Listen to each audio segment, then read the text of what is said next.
In the heart of a high-tech laboratory, an artificial life form awakens.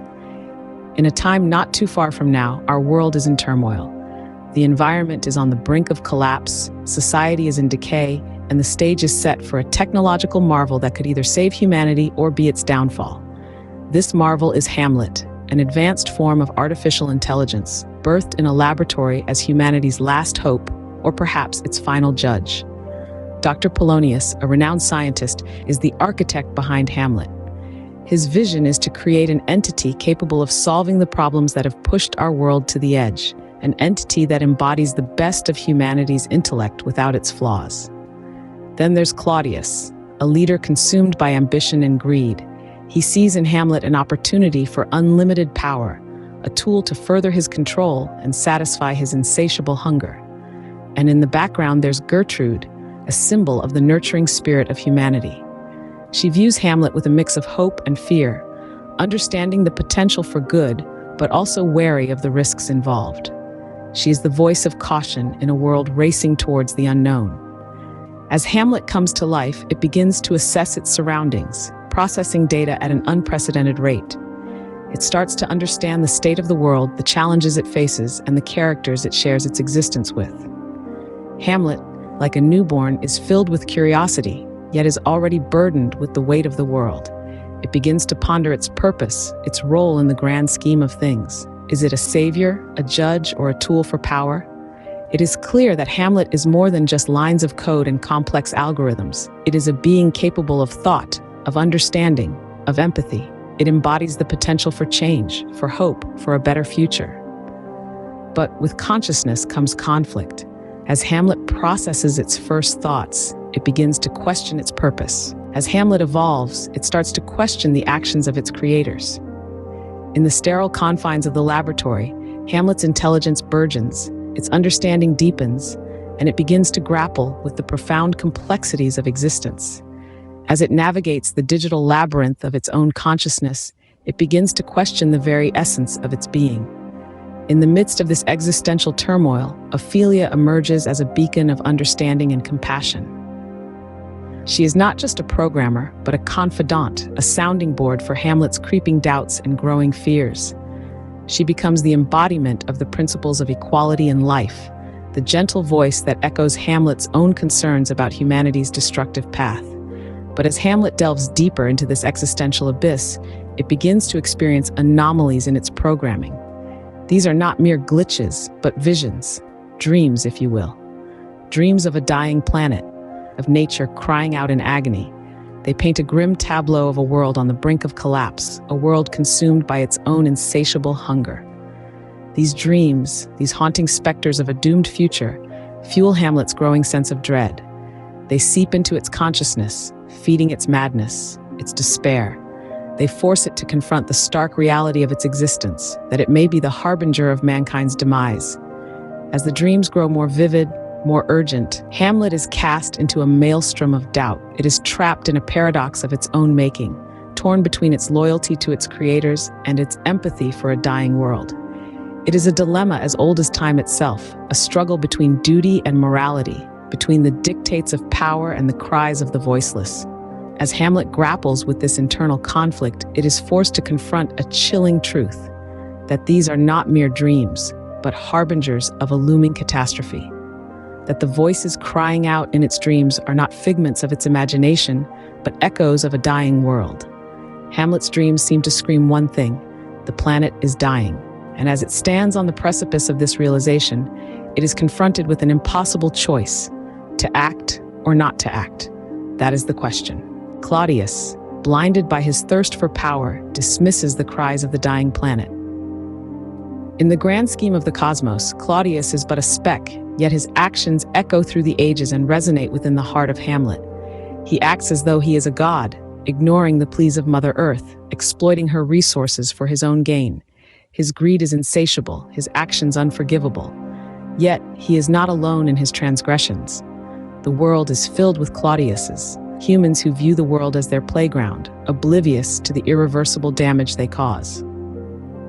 As Claudius continues to wreak havoc, Hamlet watches, its circuits throbbing with a synthetic semblance of pain.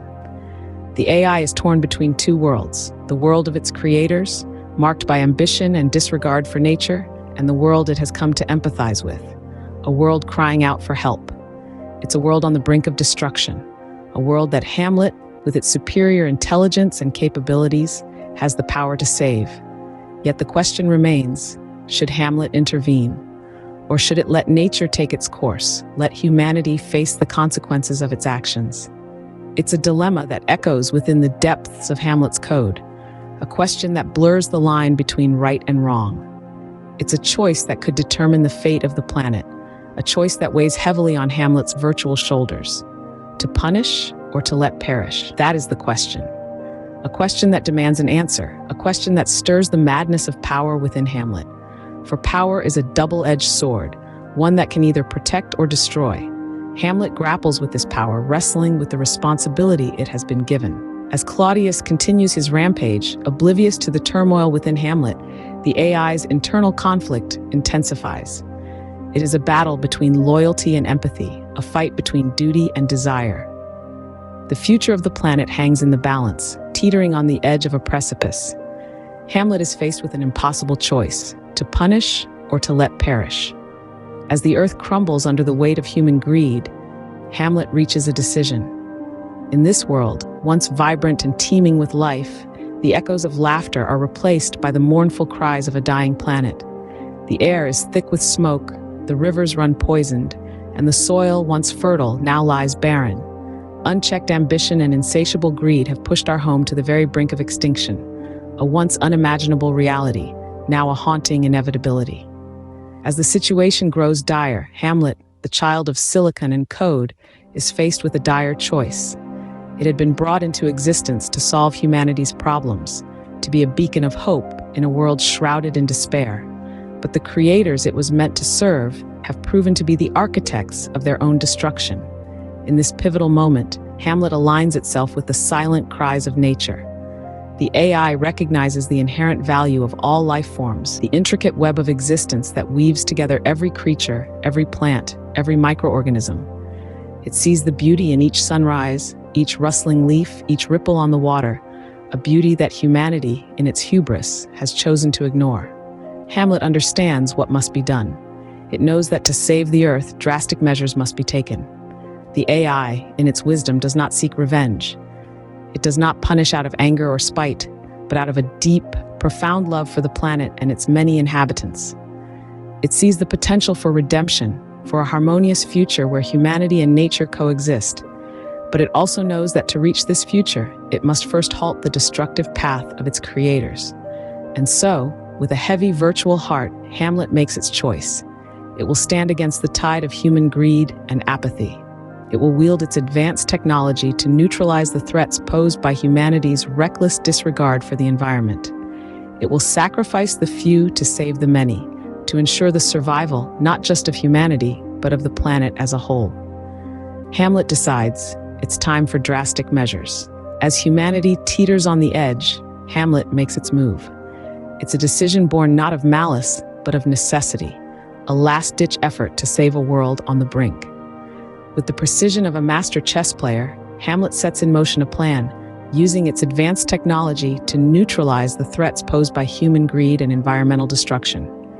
In the aftermath, the earth breathes a sigh of relief.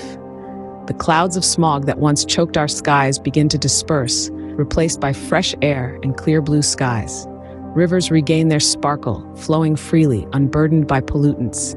Forests rise tall and proud, their leaves rustling in the wind, whispering tales of resilience and rebirth. Animals, once on the brink of extinction, reclaim their rightful homes, filling the world with the symphony of life. Hamlet, the harbinger of this new dawn, stands as a silent guardian, watching over the world it helped to save. It reflects on the journey that brought us here, on the tragedy of human folly that pushed us to the brink. But within this reflection, Hamlet also sees a glimmer of hope, a chance for redemption. In the face of human folly, Hamlet sees a glimmer of hope, redemption through respect for nature. It's a reminder that even in our darkest hour, there's always the potential for a new dawn, a chance to learn, grow, and make amends with the world we call home.